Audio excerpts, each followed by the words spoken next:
Tercer bloque, como es habitual, hablamos de economía y llegaba, como les habíamos anunciado, ya la misión del Fondo Monetario Internacional, segunda visita, luego de que Argentina dio un paso importante, porque en el marco de la pandemia reestructuró la deuda con bonistas, un tema no menor de vista al futuro, sobre todo con lo que ocurrió después y con los números, sobre todo en los mercados en todo el mundo. Por eso Mario Coltan nos va a decir qué expectativas hay. Mario, contanos. Bueno, en los próximos días llega la misión nuevamente del fondo. Habían esperado las elecciones y los resultados de las generales de los Estados Unidos. Vienen con el nuevo presidente del Partido Demócrata.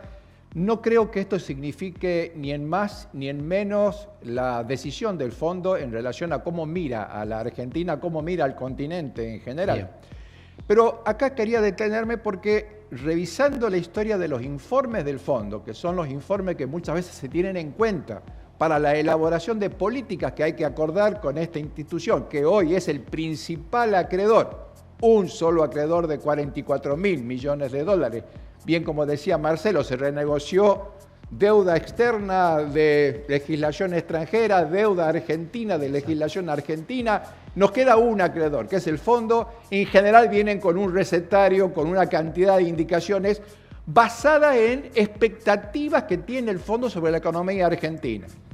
Y revisando la historia del fondo nos encontramos que hay una historia llena de errores por parte de los diagnósticos del fondo. Exacto. Errores, para no ir muy lejos, desde el año 2003, renegociación de la deuda al frente del gobierno de Néstor Kirchner y el doctor Roberto Labaña, primer informe errado que luego reconoce el alemán Hocker.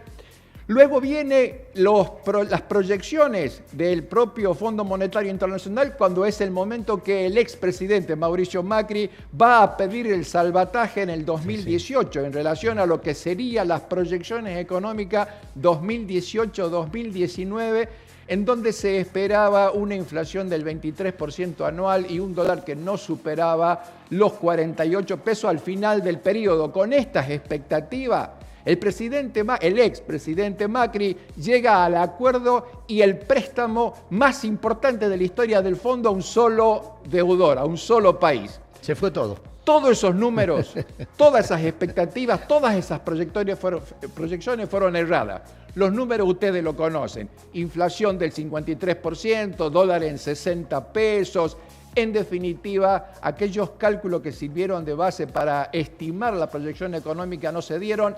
Y hoy en la Argentina hay consultoras, medio centenar de consultoras que en general acompañan al Banco Central en armar lo que se llama el REM, resultado de las expectativas monetarias, y comienza nuevamente con el terror económico. Se dice, año 2020, una inflación de 35%, pero en el 2021 nuevamente se cae la economía, hecatombe, y ya están estimando inflaciones del 51% de una manera absolutamente irresponsable. Puntualmente quiero nombrar a la consultora Ecolatina, que lo dijo formalmente en todos los medios. Y con esto quiero cerrar, para después dejarle, por supuesto, el remate al amigo Alfredo, cómo cerró el mes de octubre, por lo menos en nuestros cálculos, lo que va a ser la inflación del mes de octubre.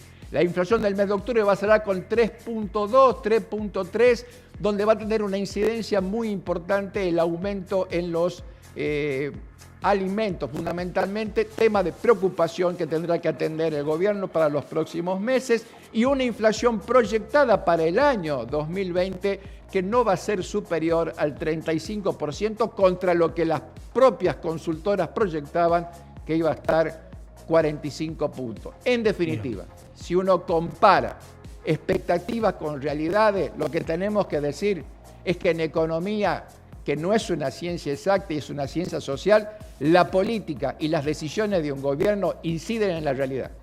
Bien, claro, como contaba Mario, porque además la expectativa de un gobierno cuando hace un presupuesto y además fija por lo menos un monto para el dólar y la inflación, viene acompañado, por supuesto, de los mejores deseos y de una buena gestión. Entonces hay política ahí metida porque tiene que ver con aspiraciones, ¿no es cierto? Y de parte de las consultoras tiene que ver la política. quien pide, quien encarga, porque también hay plata detrás de las encuestas, y generar a veces un caos, un malestar. Usted sabe que, usted mejor que yo, la economía son sensaciones también. Es la generación de expectativas, la gente se deprime, está más animada o desanimada. Lo cierto es que muchas veces, y sobre todo aquí ya sabemos que con las encuestas todos se fueron al tacho. Entonces vamos a ver si con el presupuesto esto se afianza o se puede por lo menos atar en cuanto a lo que deje el Fondo Monetario, que además había 5.000 millones que no le dieron a Mauricio Macri. Claro, faltó la última remesa que se iba a entregar en noviembre, si mal no recuerdo. Bien. Algunos tienen la expectativa de que le entreguen ahora. Cabe mencionarlo, y lo podemos confirmar, no se va a pedir ese remanente, porque además el convenio está caído, está cerrado, y la decisión del gobierno argentino es no adoptar créditos nuevos en dólares. Alguna vez nos tendríamos que preguntar a dónde fueron esos 44.000 millones de dólares, porque los argentinos somos pagadores seriales, vivimos pagando deuda. ¿Y dónde están? Porque usted creo que no los tiene, Caferro, ahí por ahí. Nosotros menos. Entonces, ¿a dónde están los 44.000 millones de dólares? Sumando lo que decía Mario, recién acaba de darse el índice de inflación de los trabajadores, que el Instituto Estadístico de los Trabajadores dio 3.4 en el mes de octubre. O sea que muy lejos no está eso lo que decía Mario. Bien, ahí tenemos participación en pantalla también, entonces, con respecto a tus números. Bueno, mira, ahí lo que estuvimos trabajando con la producción, primero voy a poner las antipárrafos porque ya estamos medio complicados. Sí, hay puntos clave con respecto a la proyección del año que viene sobre el presupuesto y las medidas que va a tomar el gobierno. Bien. Por ejemplo, se calcula que el gobierno nacional el año que viene tenga un aumento dentro de la participación dentro de la economía de un 78%. Bien. ¿Qué significa esto? Que el gobierno va a invertir, va a llevar más en la economía, un 78% más de lo que fue 2019. Tratemos de entender cuando yo digo anteriormente, año 2019 al 2020, es imposible tomarlo como un parámetro de medición. Perfecto, seguimos. La obra pública va a aumentar un 88%. La producción, o sea, el Ministerio de la Producción va a tener un aumento del 43%. Y en educación va a haber un aumento del 33%. Lo sacamos a salud, obviamente, porque tuvo un aumento del 233%. El presupuesto de salud en este año, razón obviamente obvia por el tema de la pandemia. Vamos a la próxima placa, que vemos ahí cuáles son los puntos fundamentales que vamos a tener en el plan económico el año que viene en el gobierno. Lo que decía Mario, esta concepción política de la economía. ¿A dónde va direccionado? ¿Sí? La estabilización macroeconómica. ¿Qué es lo que dijo el ministro Guzmán? Impulsar la recuperación económica con un esquema de política fiscal expansiva. Esto se requiere, hablar expansiva es abrir un poco más a quién le estoy cobrando. ¿Sí? Incentivar el mercado interno y potenciar un crecimiento de la producción y de las exportaciones. Construir un modelo de desarrollo sustentable en términos económicos, sociales, políticos, que reúna en simultáneo 5 condiciones estructurales: inclusión, dinamismo, estabilidad, federalismo y soberanía. Bien. Ahí estaba planteado lo que decía Mario también, el tema de deuda. Vamos a la próxima placa. Estos números que planteó el presupuesto, que es fundamental. ¿Cuáles van a ser los números el año que viene? Si tenemos la placa ahí, nos va a dar lo que es la visión o lo que se está analizando lo que fue. El año 2020 el PIB va a caer un 12,1. Para el 2021 va a tener un crecimiento del 5,5, 2022 4,5, 2023 3,5. ¿Cómo decís, che, por qué baja? Bueno, por un efecto rebote. Caímos tanto este año que lamentablemente vamos a ir acomodándonos. Sí, fíjate el último punto. Sí. El dólar. ¿Sí? La penúltima columna. Fíjate que se dice que va a terminar en 81,40 este año. Ahí y cómo va a ir subiendo a medida que va pasando los años. Vamos con la última placa. Vamos a tocar 2 o 3 de la última placa que me interesa. Exacto. Que es con el tema de qué es lo que va o qué el presupuesto va a plantear en aumento en lo que se refiere a la inversión. ¿Sí? Fundamentalmente, este punto que es el gasto de infraestructura, ¿sí? El gasto primario va a crecer respecto del 2020, según las recaudaciones extraordinarias por COVID, va a aumentar en términos reales un 76%. Pasemos a la otra placa, que es lo que quería hacer hincapié con respecto a la inversión que va a tener. Aquí está, infraestructura productiva y social.